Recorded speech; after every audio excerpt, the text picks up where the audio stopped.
Those were the days. Tokyo Mirage Sessions FE is without doubt the most divisive Megaten game, even more so than Persona 4 or SMT4 Apocalypse. I will never forget the excitement that I felt watching that Nintendo Direct in early 2013 and seeing the teaser for Shin Megami Tensei Cross Fire Emblem.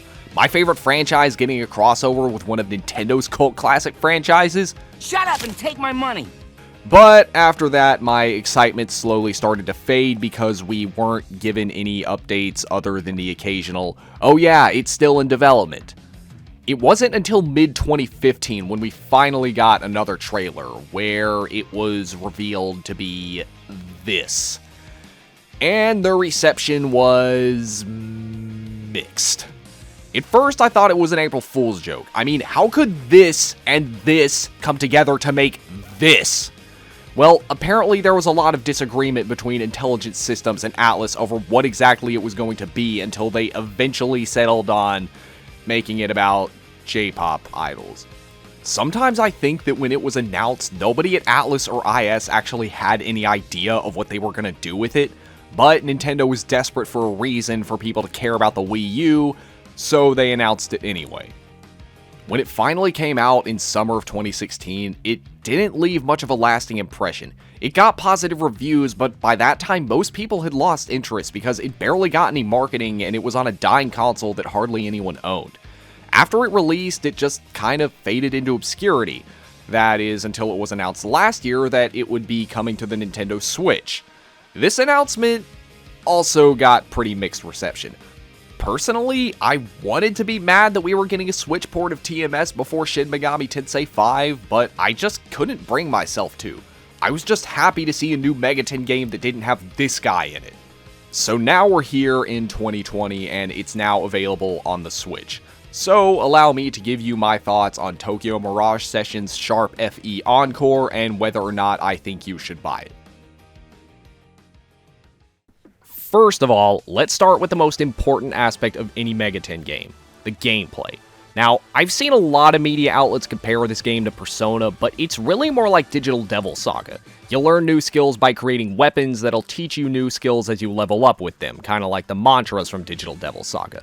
There are loads of customization options, and unlike most Megaten games where you can only have 8 skills, in TMS you can have 18, and this isn't even counting special performances and radiant skills. If you count those, you can have as many as you want.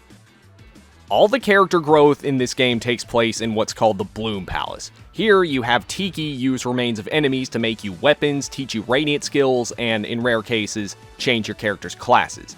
The only growth that doesn't take place in the Bloom Palace is the leveling up. And stat growth when you level up isn't based on how it is in Megaten, it's based on how it is in Fire Emblem, meaning that the amount of stats that you level up and which stats do level up is completely random. The only influence you have over it is soft resetting. Combat, on the other hand, is kind of like a mix of Digital Devil Saga and Strange Journey. You can only have 3 party members at a time, and when you hit an enemy's weakness, your party members will follow it up with what's called session attacks. The idea is to hit the enemy with a session attack and then chain as many session attacks as you can. There are different skills you can get to enhance your session attacks, like getting characters to jump in even if they're not in battle, and in the Switch version, even some characters that aren't playable can now do session attacks. Another thing to note is that session attacks don't actually activate through normal attacks or critical hits, so going for these is kinda pointless. In fact, without session attacks, attacks in general don't do a whole lot of damage in this game. Session attacks are the only way you'll be able to defeat the enemies in a short amount of time, so you don't even really need to think about the base power of your skills. It's really just about how much type coverage you have. Another thing to keep in mind is that most session attacks have a different type than the attack that activated them, and the enemy's resistances to that type still apply. So let's say the enemy is weak to fire but drains wind, and a party member's session attack is wind. The enemy will still drain the attack, although there are ways to alleviate this, and it can actually work favorably too. Like it'll also work against the enemy's weakness. Another thing that session attacks do is charge what's called the performance meter. Once you get the performance meter full, you can do what's called a special performance. These are special attacks that ignore the enemy's weaknesses and guarantee session attacks. They also have added effects most of the time, and they can actually make or break battles in some situations. You don't actually have to use these attacks as soon as your meter is full though. Your meter can actually hold up to 3 of them and they last until you use them. If you want, you can use them as soon as you get them, but I actually recommend saving them for boss battles, because that's when you're going to need these effects the most. Now, as for the dungeon crawling, it's not anything groundbreaking, but I think the dungeon designs are pretty cool, and the puzzles are also pretty fun. Though there's also plenty of backtracking, which you all know how much fun backtracking is in JRPGs. Now, outside of combat and dungeon crawling, you also have these quote-unquote optional side story missions, where you do various things with the characters. This is the only part of the game that actually bears any resemblance to Persona. I put the word optional in quotes because you don't have to do them when you play the game, but without them, it's pretty difficult, especially if you're playing on hard mode. Doing the side stories for the characters unlocks special abilities that are game changers in battle. Most of the time, they'll give you things called ad-lib performances, which are basically special performances that'll randomly activate when you use a spell of a certain type, and other times they give you things called dual arts, which is basically the same thing but is activated by pressing the right button during a session attack. Sometimes they also give you master seals, which are the things you use to upgrade your character's classes. What sets the gameplay in TMS apart from other Megaten games is basically how you progress. Most of the Megaten games provide you with a limited number of options for your loadout, and you have to decide which ones out of all the ones you've gotten throughout the game are best to use. TMS, on the other hand, basically just gives you access to everything, and you pretty much have to do all the extra content to progress through the game. When I played this game at first, I didn't do any of the extra stuff, but I had a whole lot of difficulty because I wasn't doing enough damage. This is an interesting take on how Megaten games force you to strategize, but the problem I have is how TMS doesn't exactly do much to make these tasks fun. They're nowhere near as interesting as the social links in Persona, and sometimes they'll require you to backtrack and do otherwise pointless tasks, like finding a certain something or killing a certain number of a type of enemy. Although sometimes you do get boss battles, which is kinda cool. But other than the boss battles, most of these tasks just feel tedious, and if you're one of the people that just doesn't like the social link aspect of Persona, you're gonna hate doing these side stories. But if you want to stand a chance against the late game enemies, you're gonna have to do them.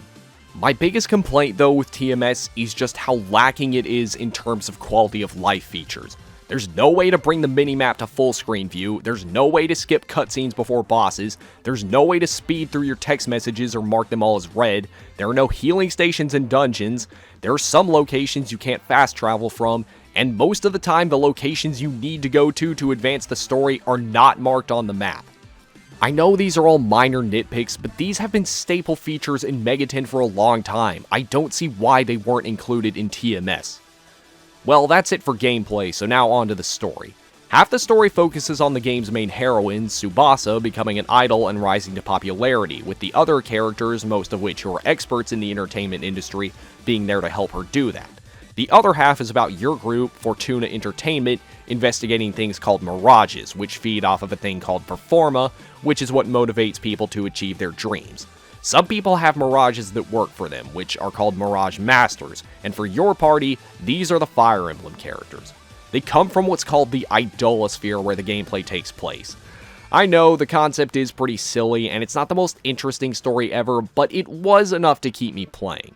The way the story is told is episodic. The story is divided into 6 different chapters, with these chapters focusing on different aspects of the entertainment industry. For example, Chapter 2 is about modeling, and Chapter 4 is about television. In between the chapters, you have intermissions, which is when new side stories become available, and it's when you're supposed to do them, but it doesn't actually matter. You can do them whenever you like. Now, as for characters, your protagonist is Itsuki Aoi, who is another self-insert blank slate protagonist. At least I think that's what the writers wanted him to be. However, they decided to give him his own dialogue and his own voice acting, so he instead just comes off as a bland protagonist. The real main character, or who at least I think the main character should be, is Tsubasa Oribe. She's probably the best developed character in the game, at least as far as the main story goes. The other characters aren't covered all that well in the main plot. In order for them to be developed, you have to do their side stories that I mentioned earlier, but they're kinda hit or miss. Some of them I love, like Toma's and Tsubasa's, but most of them I just found either uninteresting or too cliched for me to care. Now, in terms of presentation, I think TMS speaks for itself. TMS looks great, the environments are bright and colorful and extremely detailed, and even the characters' facial animations look good, especially for an anime game. The background music isn't that great, but the songs sung by the performers are pretty good. There is one more thing in the presentation department that I want to talk about, and that's the censorship in this game. The Western version on the Wii U was subject to a lot of changes because it came out during a time when Nintendo was censoring their games in the West, although I'm not entirely sure why. My only guess is that maybe they were trying to keep their whole family-friendly image, but at the same time they were publishing games like Fatal Frame and Devil's Third. So your guess is as good as mine. However, since the Switch came out, they've been going back on this, but if you were hoping for this version to be more faithful to the original, you're going to be disappointed. Encore in all regions, including Japan, is based on the Western version, so that also means the DLC content is missing.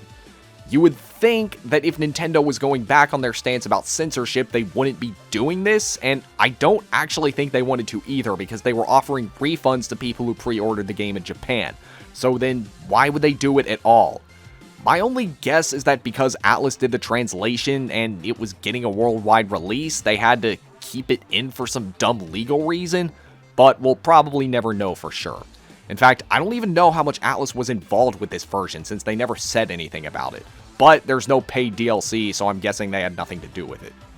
Thankfully, the censorship isn't to the point where it ruins the game. It doesn't affect the gameplay, and most of the changes are pretty minor, but that's the thing. If they're so minor, then why would they go out of their way to change them?